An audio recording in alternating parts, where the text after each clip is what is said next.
Включили запись? Yes. Да? Мы будем говорить по-русски? Нет. Жаль. It's a pity. A pity, yes. Чуть-чуть. Чуть-чуть. As I just told, I hope we will have an interview with the Maestro Hope. So I never heard this one before. This oh, word. really?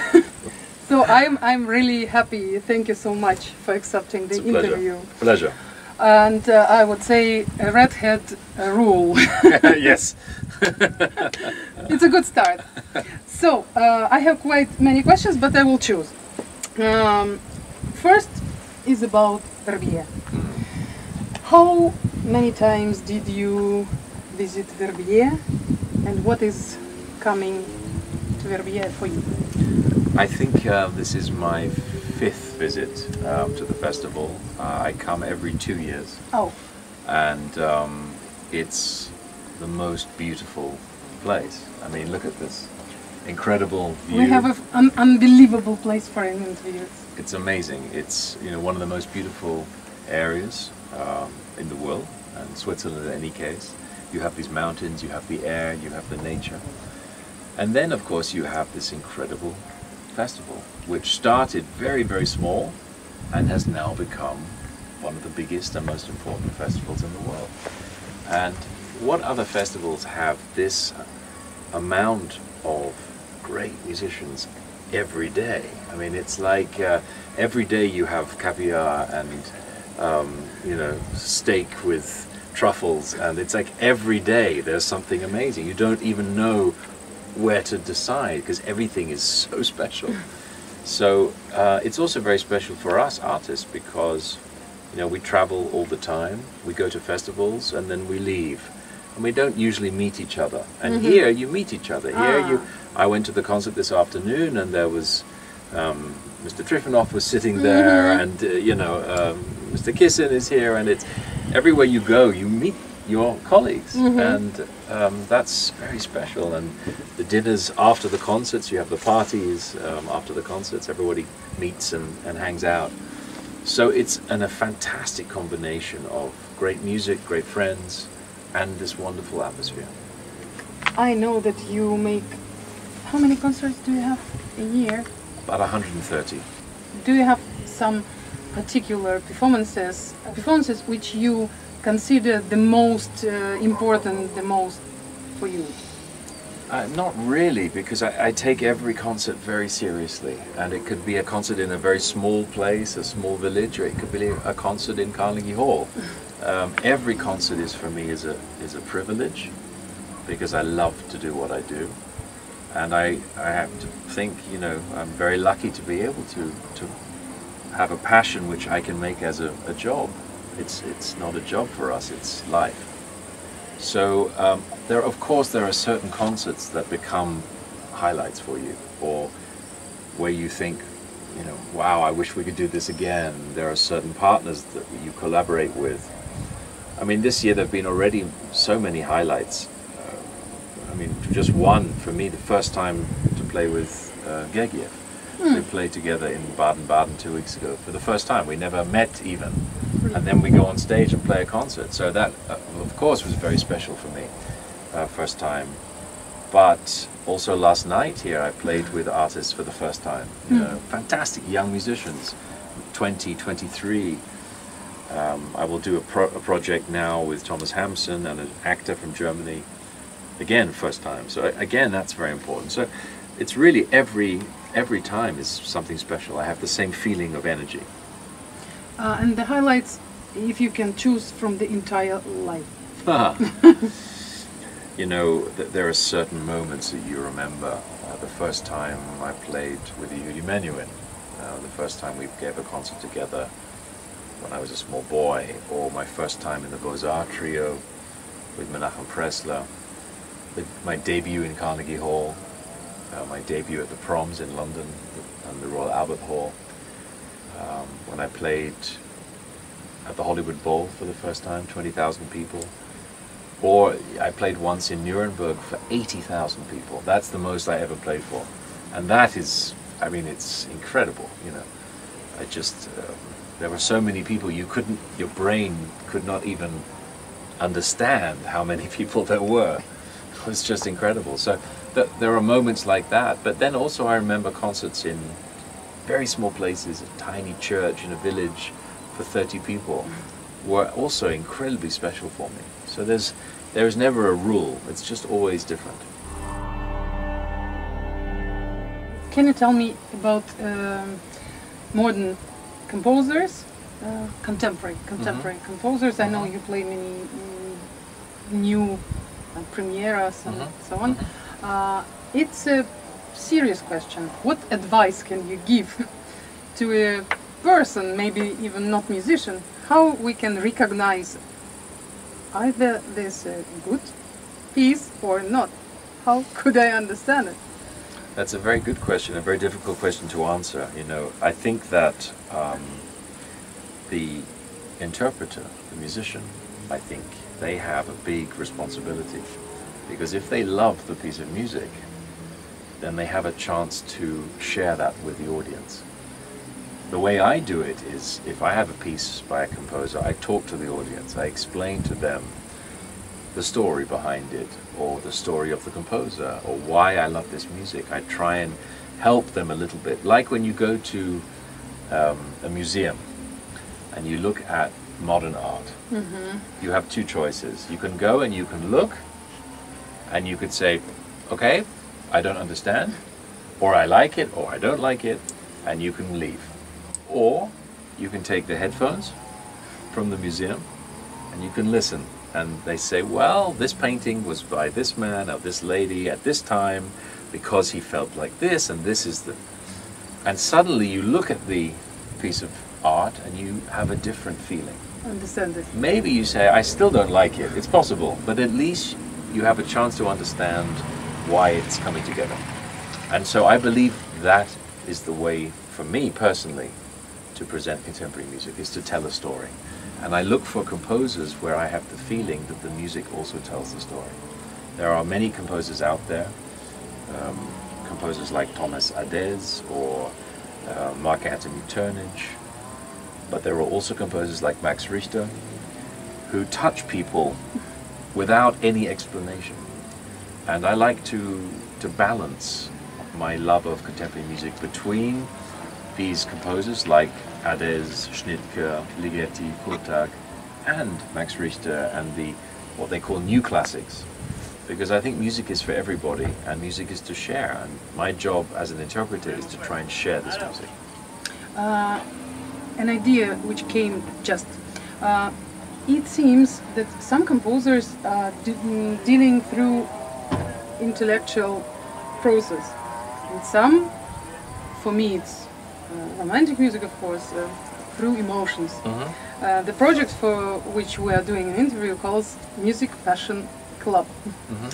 And for me, it is, I feel that music has to touch you with emotions. So you must feel something, but still there are many pieces which are only intellectual. What do you think of all of this interaction? I mean, I agree with you. That's my personal feeling, is I look for music that touches me emotionally. But there is great music out there which is written with a different approach, an intellectual approach. I just don't believe that 90% of the people will understand it without some kind of explanation. And there I have arguments with composers, because some composers say, no, it's not your job to explain, it's your job to play. And I say, well, that's your opinion, but I think people, if you play a piece of modern music, you have to listen to it more than one time. And you have to encourage people to get involved in the music. And they can't if they just come cold to a very intellectual piece.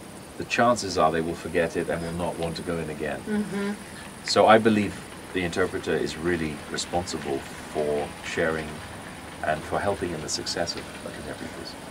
I know you do not only classical music, but as well you like jazz and some other genres.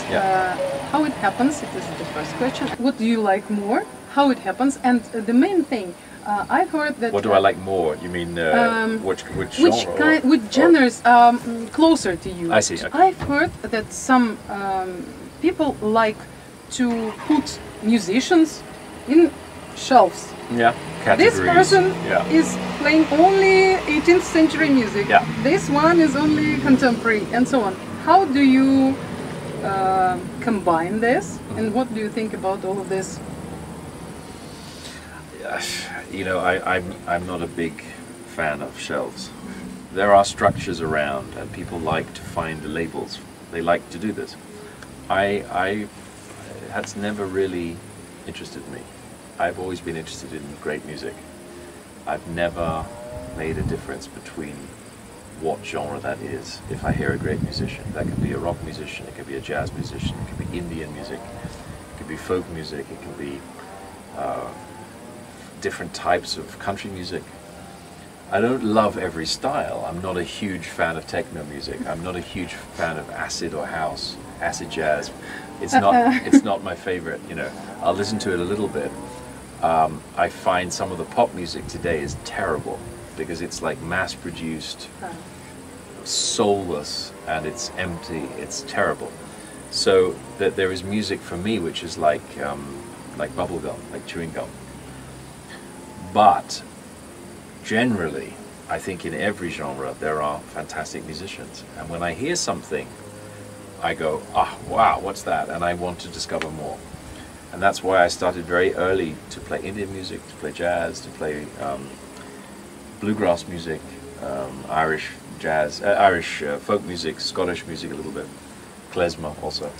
And the violin, I think, it helps because the violin is one of the most versatile instruments. The violin, you can do so much. You can play Indian music, you can play jazz, you can play the Irish stuff, of course.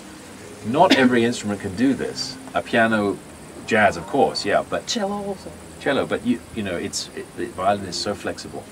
So that helped me, and then I was lucky to grow up as a boy very close to a great violinist, Yehudi Menuhin. And Yehudi Menuhin also believed in embracing other cultures and music. And he worked with Ravi Shankar, he worked with Stefan Grappelli. And as a kid, I got to see these people and hear them and listen to them and see Menuhin play with them. And so I saw what it's like when these worlds come together. And I never forgot that. So I just said from the time I was 10 years old, I want to play music. I didn't say classical music, I said music. Mm-hmm. And classical music is the most important part of my life, but it's not the only part.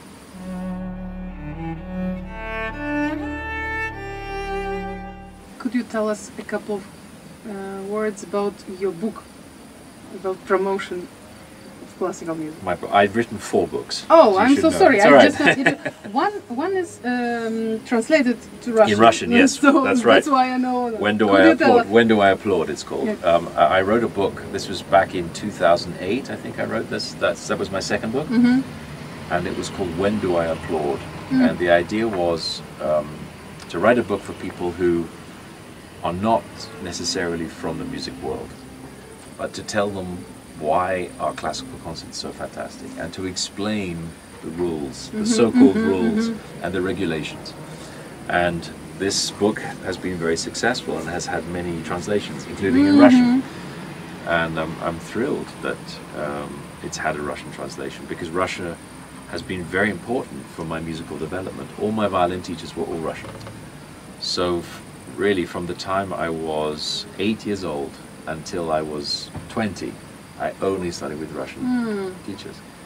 So it's given me an incredible background and a foundation in terms of playing. But I also, like other kinds of music, I decided very early on that I wanted to do more than just play the violin. And I love to write. And my father is a writer himself, and he always encouraged us to write. And I started to write about music, and I discovered it was a great way to balance the emotion of playing, because you play, and sometimes the emotions of these pieces are so big, you have no way to filter them. And the best way to filter for me is to write. And so I started to do this. I was writing booklet texts, I was writing for magazines, And then one day I thought I would write a book about classical music and to try to reach out to more people to get them to come to the concert hall. And that's how it happened. Do you have hobbies, or you have enough to do already? Well, I mean, the most important part of my life is my family. Oh. And I have two boys, two small boys. And with my wife, that's my hobby, that's my life. So whenever I'm not playing music or at a festival, I'm with my family. Mm-hmm. So every second I can get to go home or to bring them with me, that's for me the most important thing. Bravo. Thank you. Thank you from families. Yeah, what kind of music do you drive? I do drive, yes. When you are driving? When I'm listening? What do you listen? I usually listen to, well, actually it's mixture. I use 80s rock. I love 80s, 80s What? pop. Oh, I mean everything Names, from... some names. Okay, so, I mean I love Prince. I love, I like the English pop. I like Duran Duran. I like Sting. I like The Police. I like,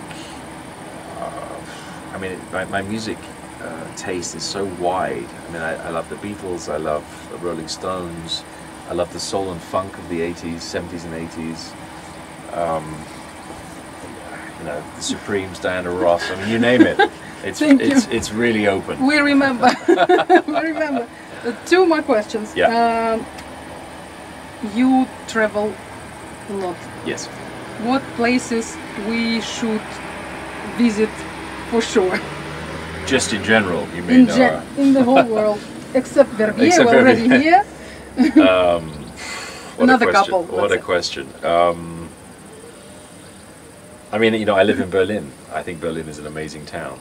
It's a crazy town. It has a crazy history and many contradictions in Berlin, but I think it's a wonderful place. I think London is an amazing town.